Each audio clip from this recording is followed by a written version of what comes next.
very excited to speak with this next guest because if the face of WWE is Seth Rollins or Roman Reigns and the voice of WWE is Michael Cole, that makes this man the right hand of WWE as he is their in-house artist, really.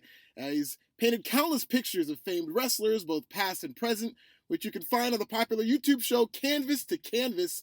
His work is also available for purchase at robschamberger.com. He is a very talented artist, Mr. Rob Schamberger. How are you, my friend? Oh, doing great. Thanks for having me on the show. Great. Thanks for being on. I talked about this off air. I find you very fascinating, especially your origin story with the WWE, as it were. Of course, Jim Ross has a lot to do with how you got into contact with WWE. I always find Jim Ross to be kind of like a Clive Davis, Quincy Jones type person with this eye for talent who always seems to have something to do with a major star being born in WWE. So talk about how you connected with the company. Yeah, I was doing the wrestling art on my own about 5 years ago, and then about 3 years ago, over that time I had become acquainted with Jim.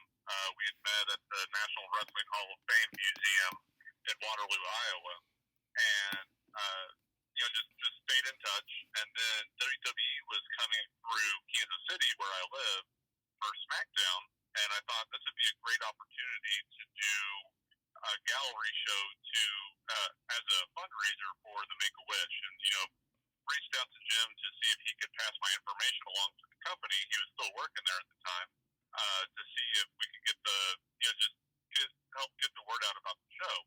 And he did, and they did. Like Triple H tweeted out about it, and that was amazing success. But unbeknownst to me, Jim went the extra distance and called several executives at the company and said, "You need to work with this guy," and that got it going. So I believe I might be the last person Jim Ross brought into WWE. So you've got Stone Cold, The Rock, John Cena, Brock Lesnar, Rob Schamberger. You're a Jim Ross guy. Congratulations. I love that.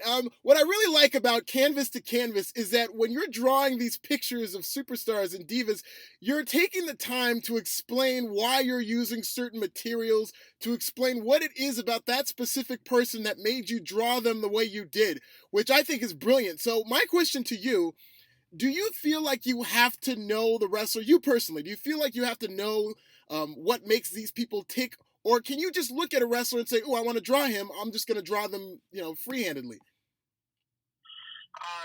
I find that it's important to especially know about the character, the persona that they're portraying, because it's equally, if not more important to me, that it doesn't just look like them, but feels like what it's like to see them in action.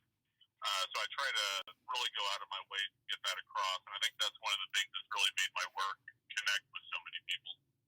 You talk about your work connecting with people. I've seen on Canvas to Canvas where you show some wrestlers' pictures, or I've seen footage of you showing a wrestler a picture that you drew, and they always seem very pleased and honored and taken aback. I know Paige is a huge fan of yours, as you've said on the show, but have you ever had a situation where you show a wrestler a picture and maybe they didn't like it as much? Maybe they said, "You drew my nose too big," or anything like that? I actually have not. The roster there is incredibly polite and energetic. So if they did think it, they just didn't tell me. But everyone has been just super supportive of me and what I'm doing there. Especially now that we have the prints and the shirts on WWE Shop, so they make a little money off what I do too. So they're even more happy to help support it. Right. And speaking of supportive, I read actually on an article on Forbes that you raised $20,000 on Kickstarter to be able to paint every single world champion. That's true? Yes. Oh, that's incredible. Now, what is the average cost that it takes to paint maybe like one of the portraits of one wrestler? It depends on the size.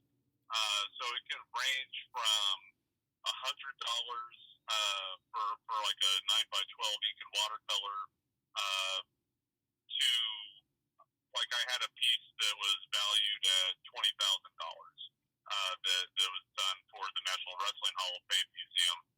So there's I guess somewhere in between there is the average, but there's definitely a range. Is that the most you've ever had a piece valued as $20,000? Yeah. Yeah, currently. And Yeah. what was it of? What was the picture of? It was a 12 foot by 8 foot mural, and it was a mix of pro wrestlers and Olympic wrestlers. So from like the likes of Dan Gable to Kurt Angle, Lou Thesz, and Cale Sanderson. A nice mix on there. And speaking of nice mix, I go on your website, robschamberger.com, and I see just, like an almanac of professional wrestlers from every generation, from different companies. You work with WWE, and a lot of people know WWE is very protective of its legacy and whatnot. Have they ever told you to take a specific painting down off your website, or maybe discouraged you from painting somebody? No. There's. I'm really invested in the product that they present, so I pay a lot of attention to current climate on certain people and issues. So there's things that I may just not spotlight, but there's others that just for personal reasons I might not do. But no, they have never directly communicated that to me. They can tell that I'm very respectful as well, and I've earned that trust. I find it very fascinating whenever I hear of an artist of your distinction working with a corporate giant like WWE. Do you think at all that takes away from the creative process, knowing you have to churn out different pictures every week for YouTube, for different WWE properties and whatnot? Do you think that hinders you, or does that actually inspire you as an artist to be able to be more creative? Yeah, here's the cool thing about that. You always hear accusations of different people selling out or losing their artistic credibility. I was doing the wrestling art before I started working with WWE, so this is what I want to do, and now it's more of a relationship. Like they're more like patrons, like maybe like the Medici family back in Renaissance times, right? Wow. It's more of a relationship like that. They like what I do and they want me to keep doing it, so they're helping me to do that, helping me both with promotional and financial side. But yeah, it's if there's any challenges, it's just ones that make me push harder and become better. But nothing that's been any kind of negative at all. You just naturally transition into a Renaissance reference. You are an artist, man. That's incredible. So, being that you're an artist, when I was reading your bio, you said that you like to paint comics and hipster stuff and whatnot. Do you find that you have the time to paint things outside of WWE? And if so, what kind of other things do you paint? Occasionally, schedule allowing. Like the main thing is that if I'm painting other stuff, there's the chance that I'm making less money, than if I'm focusing on WWE or even wrestling as a whole. But like last Halloween, I did a different like monster painting every day. Just something to. I kind of view it as like a palate cleanser, from what I normally do. And occasionally other things if I can fit it in. Like I know I have an epic Babylon 5 painting in me, but that's probably one that would just be hanging on my wall. I don't know how much of a demand there is for that. Oh, wow. Now, how long on average does it take you to paint these paintings? Again, it varies by the medium and the size. Like if I'm doing a smaller watercolor, I can actually do 4 to 6 of those in a day.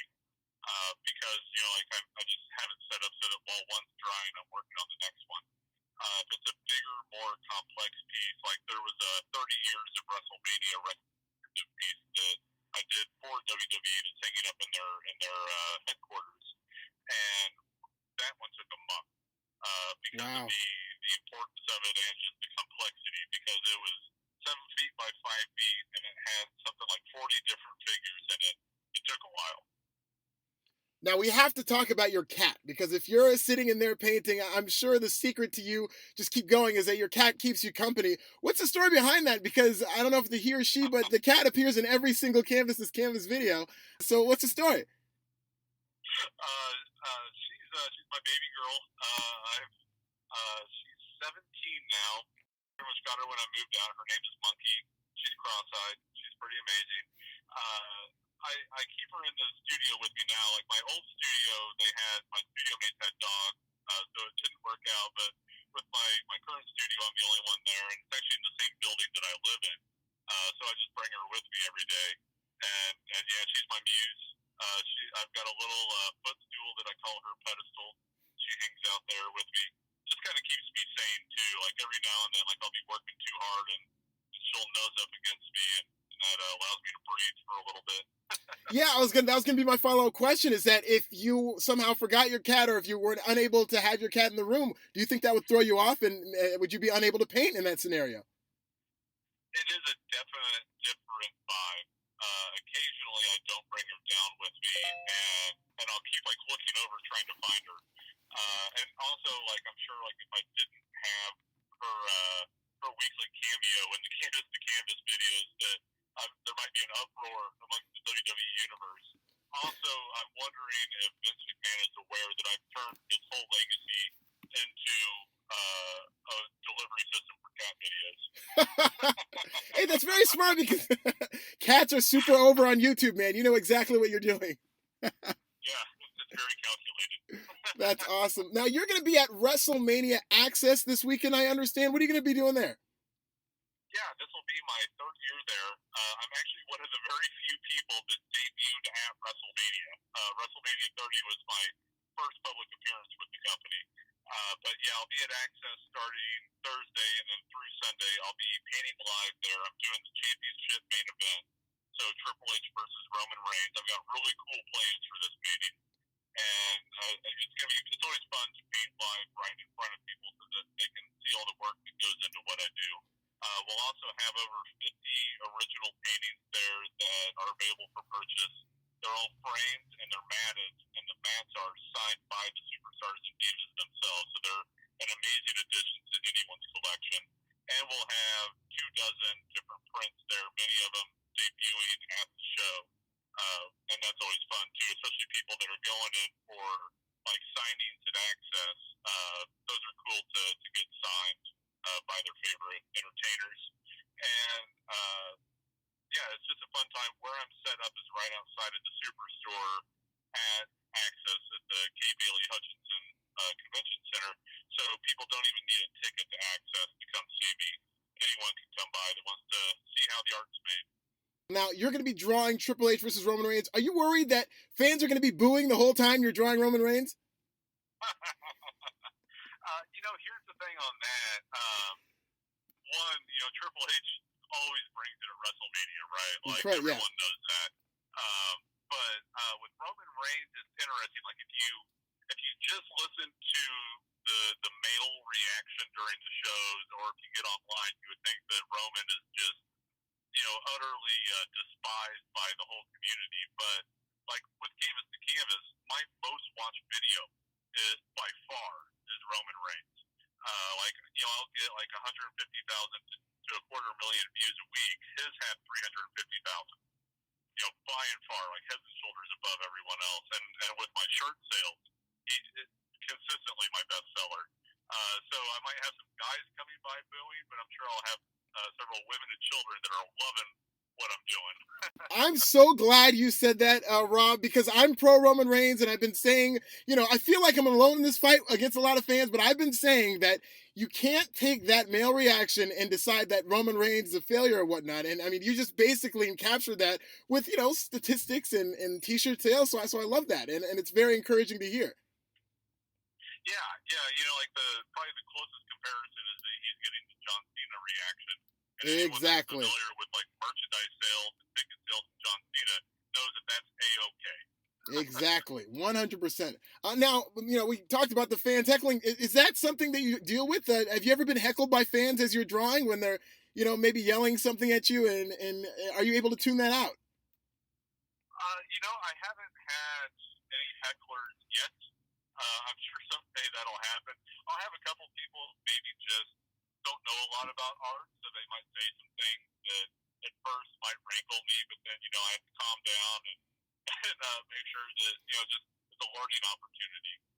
But no, like it's crazy, like how positive the reaction is when I'm painting live. Like my first year at WrestleMania 30, I was painting, and I thought for a second that the lights were flickering, which is like, oh, that's a bad sign. But instead, I turned around, and it was a wall of people taking my picture, and it was all Oh, their wow. flashes going off. Yeah, it's definitely a rock star experience more than anything. That's incredible. Now, final question, because you talked about how Roman Reigns is the most popular video that you had and whatnot. What is your favorite wrestler or diva to draw? It's the ones that have the more over the top personas. So, like the Undertaker or Macho Man or Ultimate Warrior, they already have such distinctive visuals going on that I can push it even further with my art.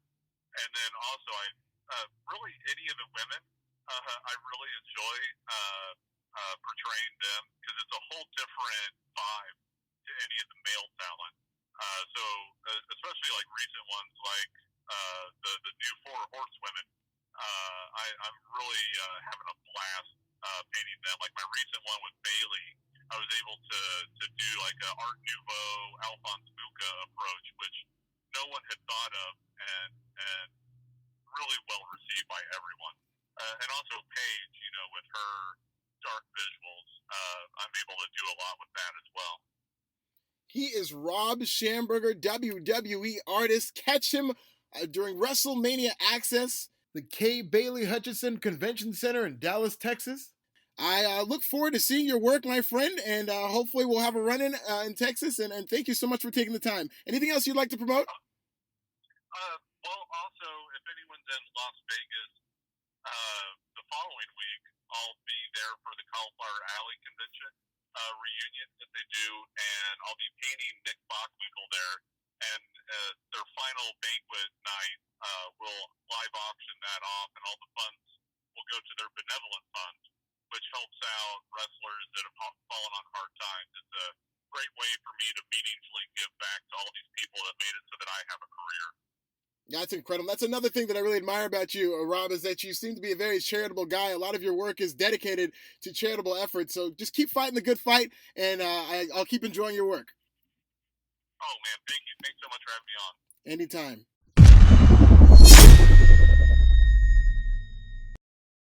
Strong as the new skinny. I don't know however you want to look at it, but being able to have all the attributes as an athlete and be called a diva, I think it's great. But I would like, the name Women's Championship.